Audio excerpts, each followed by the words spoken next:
You don't miss them. You miss the idea of them that you created in your head.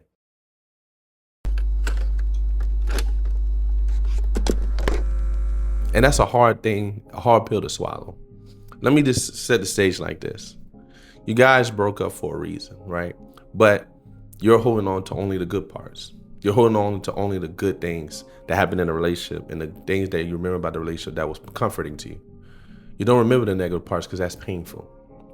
You look over the red flags in the relationship that was glaring in the beginning because you thought that person was going to get better. You were looking at the end of the relationship that y'all were gonna grow old together or whatever. This was your forever person, but you wasn't looking in the present when that person was making a lot of mistakes in the relationship, the thing that you forgave, or sometimes the thing that you just overlooked.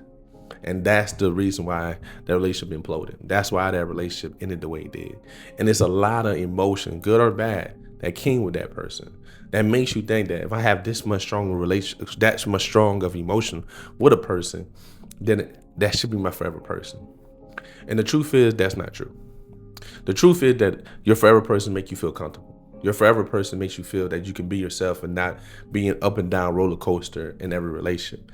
I think that we get attached to relations that's not good for us because we're in an up and down roller coaster of emotions with that person. We're in an up and down mindset. Like we can't sit comfortable in ourselves with this person. And you think that emotion is love. That emotion is what keeps us going. But when we get into a stable relationship, calming, lazy, or quote unquote boring relationship, that's love. Love is consistent. Love doesn't measure or doesn't make you feel any type of way. It shows up consistently. And what happens is we build up this character in our mind that we dated, and we're not looking at that person for who they are. Right? Because we love them. We don't want to see them in a negative light. We care about them. We don't want to see them in a way of the villain. And you don't, but you have to be honest with yourselves. You have to be honest with yourself in that relationship that you covered up a lot of things that made them great. You covered up a lot of things that made them who they are. And now they're gone. They left you high and dry, or however the relationship ended, or if you had to end the relationship and it was hard and you just feel like, I want to say you made the right decision. People that want to be in your life don't make it hard for you to make them be in your life. You know what I'm saying? Let me rephrase that. People that want to be in your life doesn't make it hard for you, right? They just be there, right? They're there consistently, right? You don't have to check on them all the time. It's like having good parents or having a best friend. You don't have to constantly see that person want to be in your life constantly. They're just there.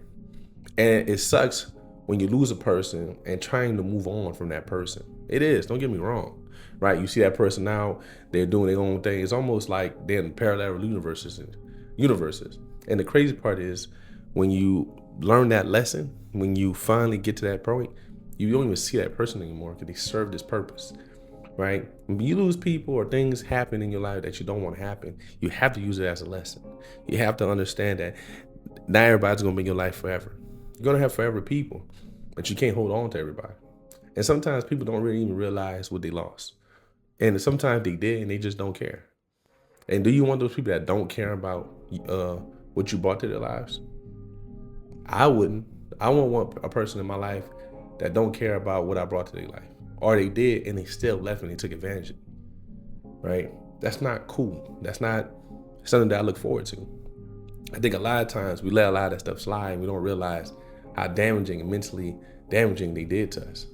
And that's what they did. They mentally damaged you, or physically, whatever.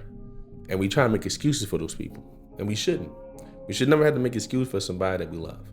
Right? They should never put you in a position where you have to, defend them and their actions. Mentally in your head, but also just to people. They wasn't there for you when you needed the most. They caused the harm and mental anguish in your life. They did that. Nobody else did that. And to be honest, you look like a fool trying to defend it. I look like a fool trying to defend it when it happened to me. I look dumb, right? I was in the mental fog trying to defend people that don't care about me, that I did so much for and they still left. And that happens. That they can leave at any point. And the superpower is picking up the pieces, becoming stronger, and open up your heart against somebody else. Not closing it off and blaming everybody else for the issues. It's about learning the lesson and opening it up and getting smarter and realizing who's who for me and who's not. You know? But you never really missed you miss the version of what you thought they could have been, or the version you built on their head, not actually them. And I really hope you realize that.